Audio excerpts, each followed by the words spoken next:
All right. First of all, I wanted to thank everybody for being here today, being part of Vision Council. For those of you that are unable to make it live, I hope that you find this recording helpful. And whether you are here in person, whether you are viewing the recording, if you have any questions at any point in the process, during the presentation, leading up to Vision Council, the day of, feel free to always give me a call or reach out via email to answer any questions or concerns that you may have. I will start at the beginning of the presentation. That would help. So a little bit about Vision Council. Right now, we are at the orientation phase. Later on today, we will be sending out applications. Vision Council is the group of community members that we bring together every single year to review the applicants that we get to receive funding throughout our next fiscal year. So from July 1st through June 30th of 2023, we will be funding different agencies throughout the area, making an impact in the areas of health, education, and financial stability. We really look to community members to be able to be a voice for looking at what that community impact is, what our needs are, and being able to deep dive into the applicants that we have to make sure that we're wisely investing the community dollars that we raise throughout the year. Each one of you signed up for one or possibly more than one days.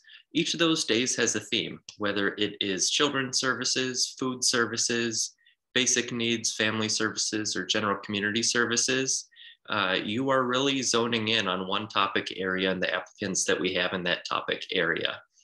Each day has between 4 and 6 programs that you'll be taking a look at, and you'll really be deep diving into those different programs, looking at everything from the community need that they address, how they make a community impact through their programs, taking a look at their agency and program financials, making sure that those dollars are being put into the community and being spent wisely, and looking at the accountability of the organization, making sure that they're doing everything they need to be a strong local nonprofit and make sure that we're wisely investing the community resources that we raise throughout the year.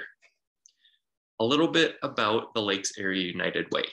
Throughout Vision Council, you'll be representing yourself, you'll be representing your workplace or your groups that you're affiliated with, and you'll also be representing the Lakes Area United Way and the community members that we serve.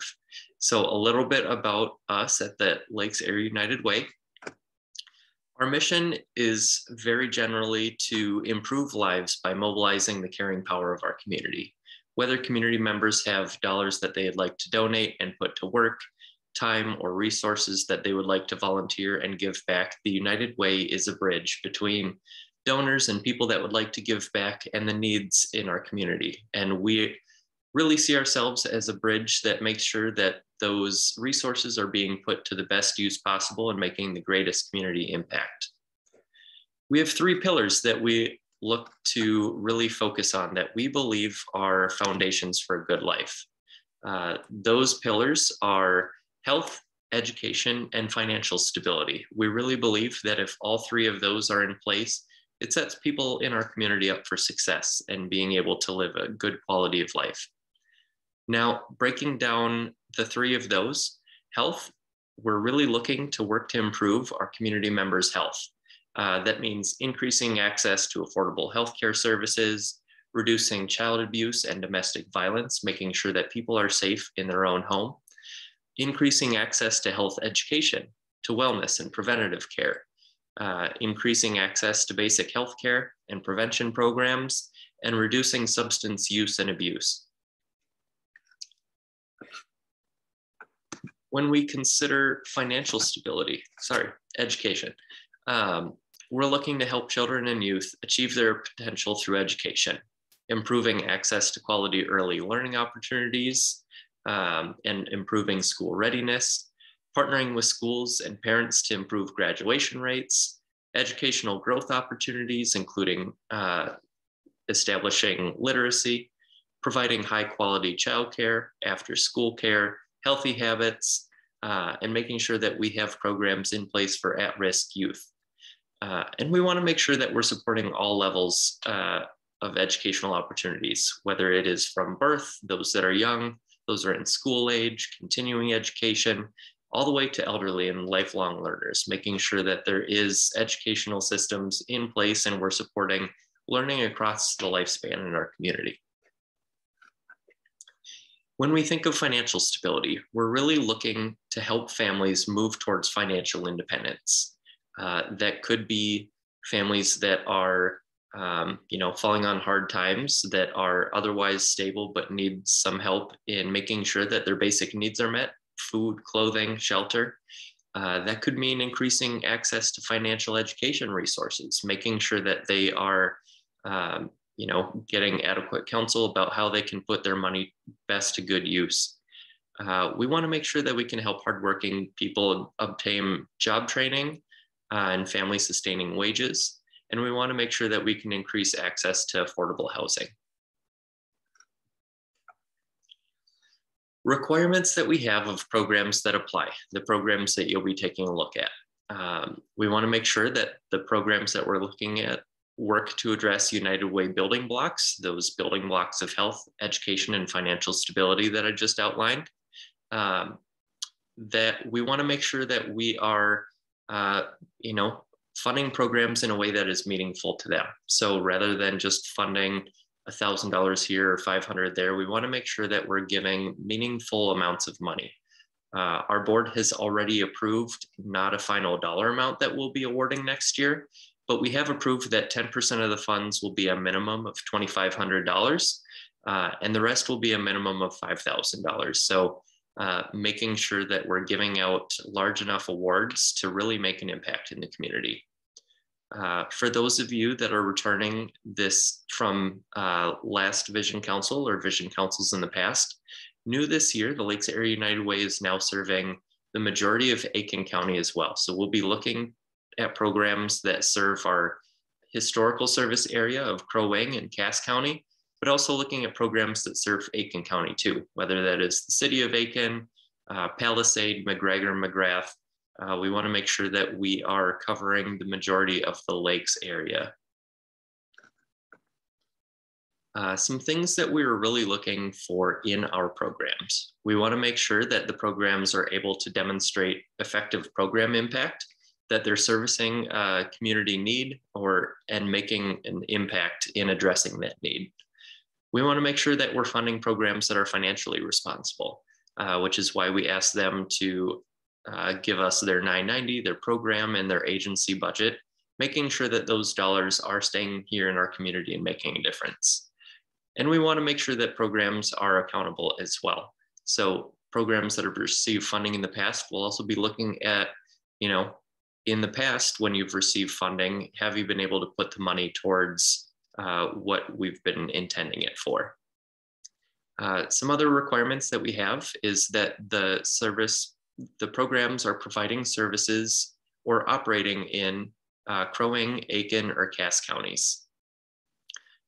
Some basic requirements for all of our grants, that they operate under written documents or statutes that define their purpose, their membership, their management, operation, in general, operating as or are a fiscal agent of a 501c3 organization, and making sure that they operate on a non-discriminatory basis. We do want to make sure that we're looking at making sure that they're doing equitable work, so serving the community as it is, and making sure that they're working in a non-discriminatory way. One thing that I want to bring up, we are really asking these programs that we're looking to fund to be vulnerable. So in making wise community investments, we're really doing a deep dive into their operations, their budgets. And so they're really kind of laying open everything about themselves. And while we find value in this as we make investments, we do want to acknowledge that a lot of the things that they'll cover are sensitive, and we want to make sure that everything that's happening within Vision Council remains confidential. So your trusted community partners, we want to make sure that all materials, everything that you have, all the discussions that we have throughout the process remain confidential. We do ask that partners are not told of any scoring or funding recommendations until they're formally approved and announced by our United Way Board of Directors. And want to make sure that everyone is reviewing the program list for the day that you have chosen. We'll be sending materials out later today. Make sure you're reviewing that program list and make sure there aren't any conflicts of interest. We did have everybody sign a confidentiality and conflict of interest form. And so if you do have any concerns, any conflict of interest that may have arisen or may have come to light, reach out, let me know. We'd ask that you excuse yourself from the agency allocation recommendation from that agency. We can also work with you to see if you can sign up for a different day of Vision Council too, if need be. Kind of breaking down that conflict of interest, that really means we are a small community. We run into each other a lot and can be familiar with the nonprofits that we are reviewing. But a conflict might arise if you or your immediate family is on the board of directors, is a paid staff member of the agency, or is an active volunteer with the agency. There might also be a conflict if you or your immediate family member is a recipient of services from the agency.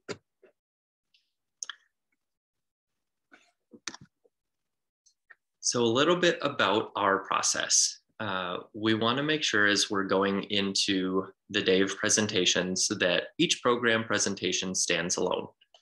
We are not really trying to compare all programs in one category and then decide funding. We're taking a look at each and every program as it stands and recommending program funding for that program. And so, like I said, each of you on your days will have between 4 and 6 programs that you'll be taking a look at every day. And so what we'll do is have 40 minutes for that program to present, make their pitch, talk about the program that they are applying for, the impact that it has. And then we'll follow that up with 20 minutes for you and your fellow Vision Council members on your day to really ask questions, ask about things that you may have noticed in their application that weren't addressed in the presentation, ask questions about the work that they do or the impact.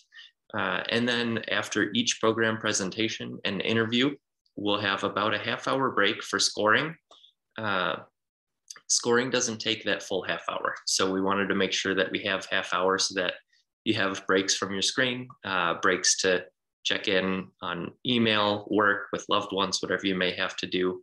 I think throughout COVID, we've all recognized that some time away from screens and screen breaks are helpful, but there will be half hour for reflection and scoring after each presentation to really allow you to reset yourself for the next one. And again, make sure that each program presentation stands alone and that you're scoring and responding to each program individually. Another reminder that the United Way funds programs. We aren't necessarily funding the whole agency, but just the specific programs that they're applying for. So make sure to remember this while interviewing the programs. If an agency is applying for funding for more than one program, we will be scoring each program separately and making separate funding recommendations.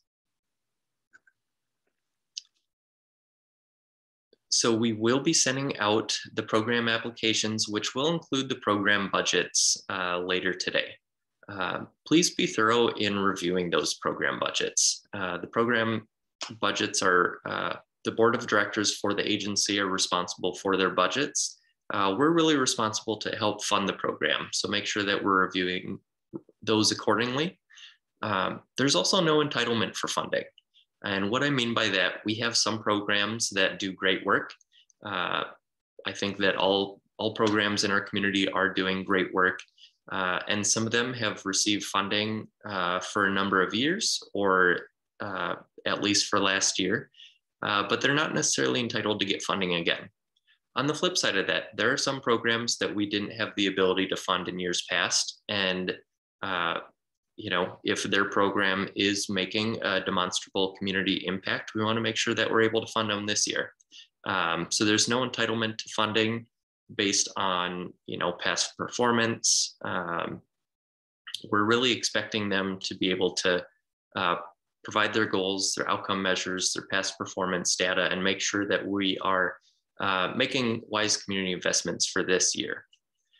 I also want to remind folks that requests for funding have far outweighed available funds. It's really a tough process. I think that Vision Council can be really rewarding because we are looking at programs that are doing wonderful work. But at the same time, funding is limited. And so some of the tough decisions are going to have to be made. We won't be able to fund all programs, or at least all programs for the amount that they're asking for. That's something that we always strive to do in years forward. But I think that this is really about making tough decisions and making sure that we're wisely investing our community dollars, limited as they are, into the best ways possible. Some reminders for the day of.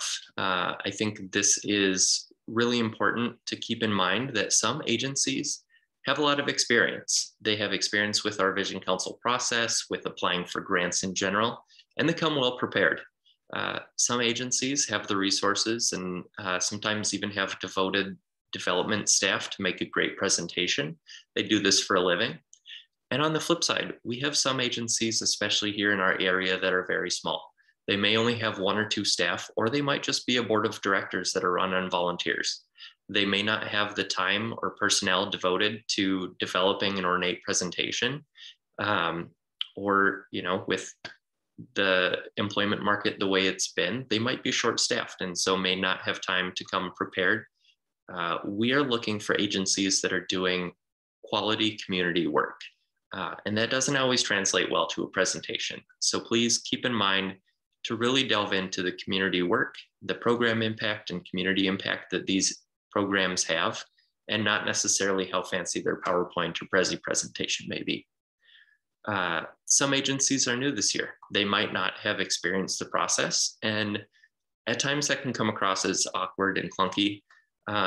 Again, we're making sure that we're looking at the community impact, the program impact, and not necessarily the presentation. Another reminder not to compare an agency's presentation against the other. Each agency stands alone, and we're looking at the substance of the program. Ultimately, we're looking for long-term impact and program outcomes, making sure that our community dollars are being invested wisely. Another note, the Lakes area is home to a unique collaboration of local funding organizations. The Lakes Area United Way is a part of that, along with the Brainerd Lakes Area Community Foundation, the Initiative Foundation, Growing Power Foundation, Brainerd Public Schools Foundation, and the Essentia Health St. Joseph's Foundation. We're all represented and we all meet throughout the year, and we really want to work together to make sure that our community needs are being met through collaborative partnerships. What that means for a Vision Council. Again, we're going to be making tough decisions, not able to fund all programs to the extent that we want to. But being part of this collaborative means that if we identify programs that are in need of more funding, that's something that I can then bring to that collaborative and make sure that we can try to advocate for funding through other sources, through our other local foundations. We do have a number of questions to consider, and I'll send these questions out via email later on today and tomorrow. These are just some guiding questions to really keep in mind as you're looking through these program applications over the next week and as you're asking questions to the programs as they present. So does this program offer services to a wider range of people or just a small segment of the community? Does the program offer services otherwise unavailable in this community? Is this program unique? And if we don't fund or support this program, that's going to be the only way people can find this. Does the agency offer the program? Does the agency offering the program collaborate with other agencies or resources in the area? Is the agency fiscally sound, especially with their program budget? Reminder that we're funding programs, not necessarily agencies. Does the program align with the agency's mission? Is it accessible to the general public? Is it sufficiently staffed? That can be sometimes a difficult question right now in the world that we're in, with a lot of agencies, whether it be nonprofit, businesses, et cetera, feeling short-staffed. Is the program still able to operate sufficiently, or do they have plans in place to get back to capacity? Does the program address a demonstrated need in our community? Does the agency have a volunteer board with rotating membership? Does the agency or program decrease disparities or advance equitable outcomes for some marginalized racial or ethnic group or other group that has, historically found a lack of services in the community? Has the agency supported the United Way? So this is one thing that we do look for in organizations that we've funded in the past. We have an agreement where we want to make sure that we're in a mutually beneficial collaborative partnership with all the agencies we fund. And so while we support them through funding, through finding them volunteers, through trying to promote them, we want to make sure that they're also acknowledging us as a funder and are being able to really follow through on their agreements that they make. For those of you that are new to Vision Council, we ask that all of our funded agencies volunteer for 5 hours for the United Way, whether through our pop-up pantry or events. And we also ask that they just publicly acknowledge us as a funder.